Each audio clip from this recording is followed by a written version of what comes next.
Hoy un puñado de empresarios controla el 70% de los medios de comunicación digitales, impresos, radio, televisión. ¿No sería necesario, importante, oportuno, que el gobierno, con otros sectores, incluso empresariales, sociales, etcétera, generara algún tipo de regulación con base en un código de éticas que impidiera que pasen este tipo de cosas? Que un presentador diga que va a informar y lo que está haciendo es opinar, y que difamen a personas que luego no tienen el espacio para poder responder a esa difamación. En este caso es mejor equivocarse con la libertad de expresión, no a la censura, no a la censura. México hoy es un pueblo de los pueblos más politizados del mundo, a pesar de que una buena parte de los medios de comunicación actúan en contra. ¿Cómo fue que sacamos 36 millones de votos con las campañas en contra que tuvimos en redes sociales y en medios de comunicación y en toda la comentocracia? Difícil encontrar un articulista, claro, hay sus excepciones, que defienda la Cuarta Transformación.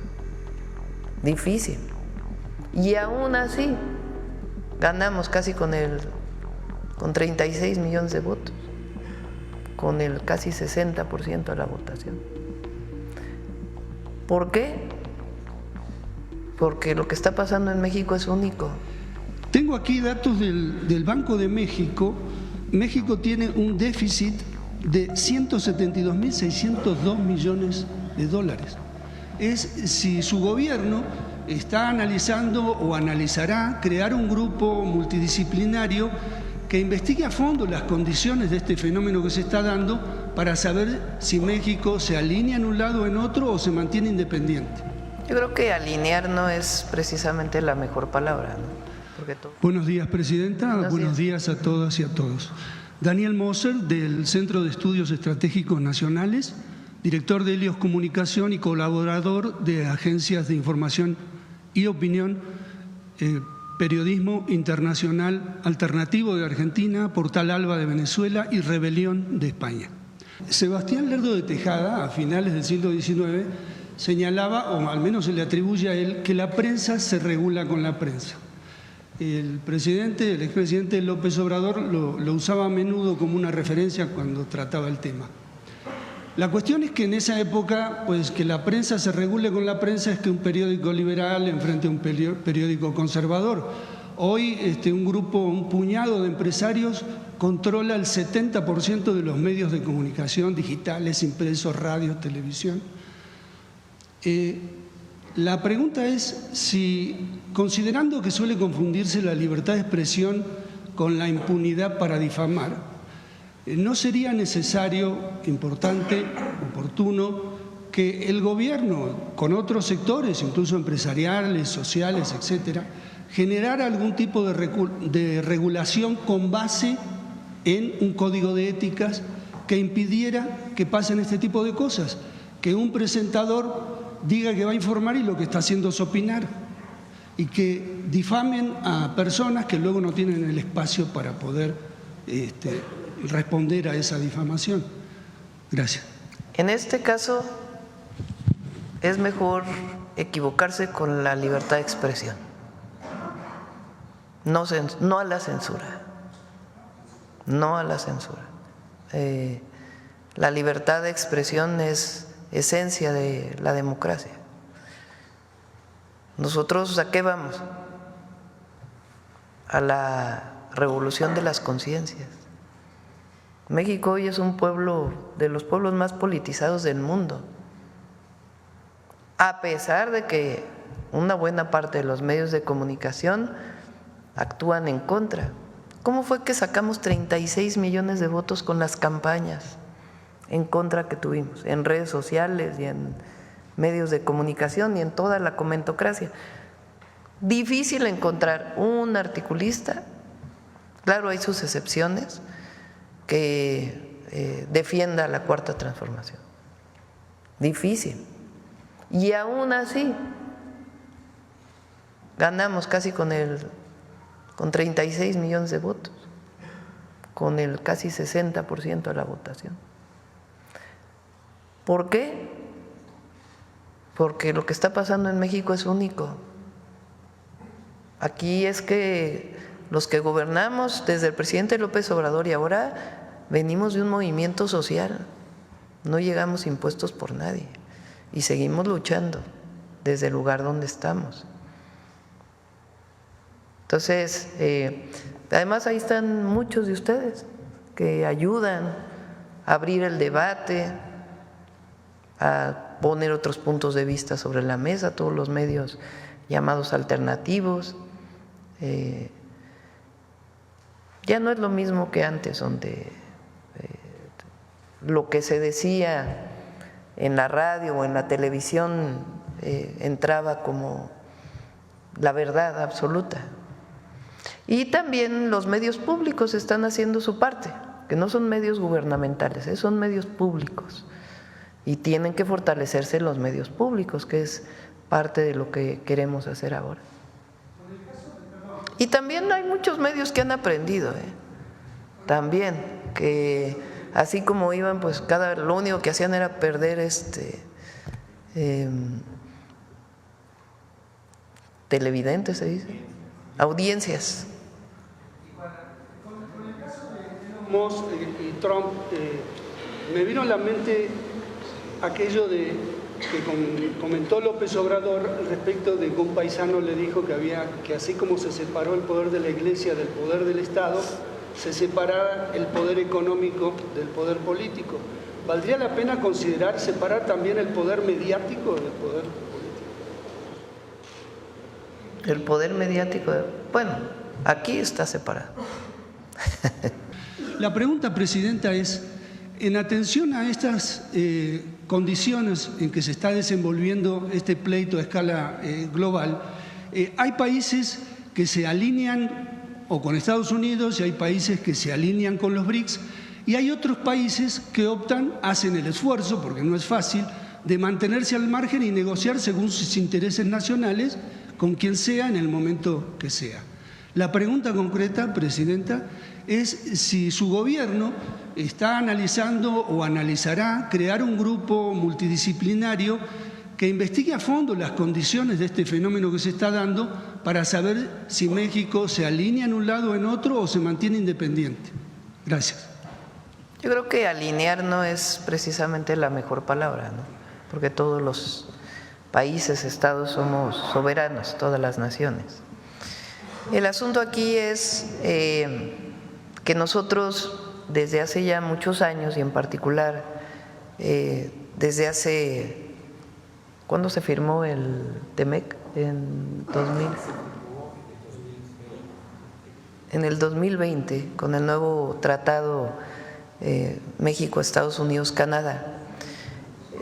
México es socio comercial de Estados Unidos. De hecho, parte de lo que hemos estado planteando es que solo con este tratado comercial y con esta alianza se puede competir con otras regiones del mundo. Es decir, Estados Unidos no puede solo, necesita necesariamente de Canadá y de México. Incluso nosotros hemos estado planteando desde el presidente López Obrador que esto debería de ampliarse a toda América y tener realmente un bloque económico en nuestro continente. Ahora, ¿qué es lo que planteamos con el Plan México? Fíjate, nada más por los datos. México prácticamente duplicó sus exportaciones a Estados Unidos del 2018 al 2024, gracias al tratado. Entonces, es fundamental para nuestros países fortalecer este esquema con soberanía. Por eso digo que alinear no creo que sea la mejor palabra. La soberanía, nosotros somos un país libre, independiente, soberano y somos socios comerciales de Estados Unidos y eso le ha ayudado a Estados Unidos, le ha ayudado a México y también a Canadá. Eso no implica que no tengamos acuerdos comerciales con otros países. Podemos tener, se está trabajando por ejemplo con Europa en el tratado comercial que ya existía, porque necesariamente viene su proceso de renovación. Entonces, no quiere decir que es el único país, pero sí creemos que ha sido benéfico para nuestro país. Repito, con nuestra soberanía y nuestra independencia. Ahora, ¿qué planteamos nosotros? Que recuperemos también en México la producción de muchos bienes que durante todo el periodo neoliberal se perdieron. Entonces, que si bien tenemos un acuerdo comercial, también tenemos un Plan México para que se recupere en México la producción de cadenas productivas que permitan pues también tener mayor inversión, mejores empleos, mejor remuneración para el pueblo de México a partir de un esquema de planeación territorial de nuestro país basado en dónde están los recursos naturales. Entonces, es la relación con Estados Unidos y Canadá sin cerrarnos a otros lugares del mundo, pero al mismo tiempo fortaleciendo la producción de nuestro país. Gracias. La segunda pregunta tiene que ver precisamente con el Tratado de Libre Comercio. Como sabemos, el Tratado de Libre Comercio, ahora conocido como TEMEC, inició en 1994 con Carlos Salinas de Gortari, cuando obviamente con intenciones diferentes a las que se han planteado tanto el gobierno de López Obrador como el suyo. Este tratado, a la hora de negociarse mediante el TEMEC, la participación del entonces candidato o presidente electo López Obrador, determinó que hubiera modificaciones. Por cierto, déjeme presumir que fue un compañero del Centro de Estudios quien alertó al presidente a través de Manuel Bartel del capítulo energético, donde había un capítulo extensísimo que daba muchas concesiones a Estados Unidos y simplemente se evitó poniendo la frase de que México era soberano en esa materia.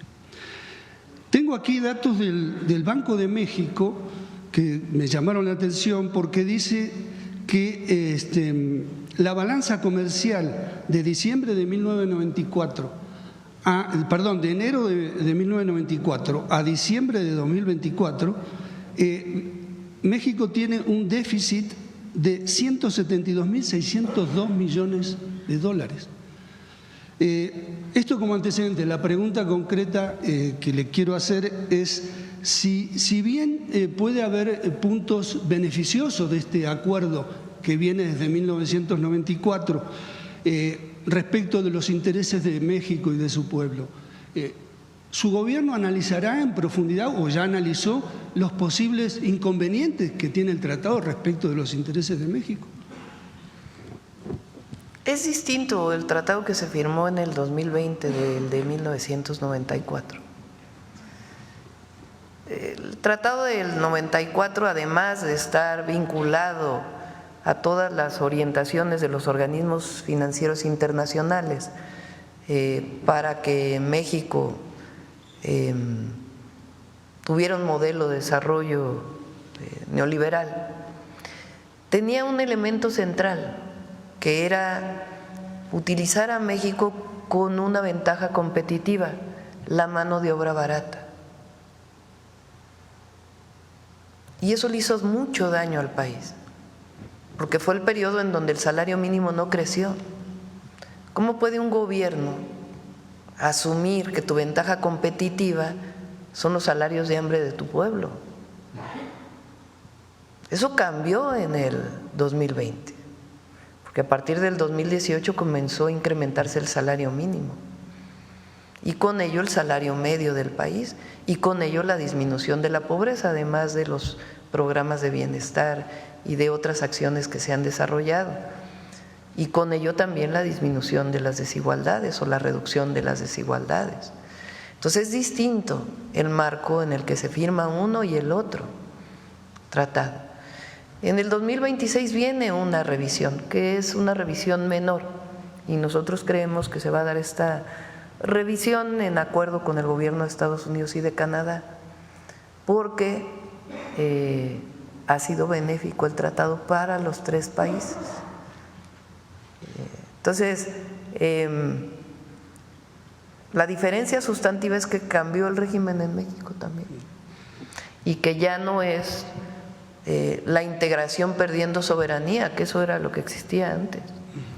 Nosotros defendemos a México como país libre, independiente y soberano, con un socio, con dos socios comerciales, Estados Unidos y Canadá. Muchas gracias. En una próxima conferencia, ¿será posible ofrecer información puntual, específica, sobre el contenido nacional de las exportaciones mexicanas? Porque también hay mucho de maquila o de las grandes corporaciones que se afincaron en México, y creo que sería un dato interesante que al menos yo no tengo. Sí, es distinto también porque se apostó por la maquila en la época del primer tratado. La maquila entendida como, de nuevo, se importa todo de Estados Unidos, se maquila en México porque hay mano de obra barata y se exporta. Ese era el objetivo de entonces. Ahora no, la inversión extranjera directa tiene cadenas productivas en nuestro país. Una de las mayores inversiones en México ha sido la industria automotriz de empresas de Estados Unidos, que tienen cadenas productivas en México, es decir, hay acero que se produce en México, hay vidrio que se produce en México, hay componentes de autopartes que se producen en México por empresas nacionales. Lo que queremos nosotros pues es aumentar esa cadena productiva de producción nacional, incluso desde las pequeñas y medianas empresas para la fabricación final de distintos bienes y también de servicios. Entonces, es distinto. México hoy es el tercer país en formación de ingenieros e ingenieras en el mundo. Vean nada más lo que eso significa. O sea, que no en cualquier país puedes instalar semiconductores, porque requieres personas con calificación, con formación en ingenierías diversas. No solo ingenierías, pero principalmente.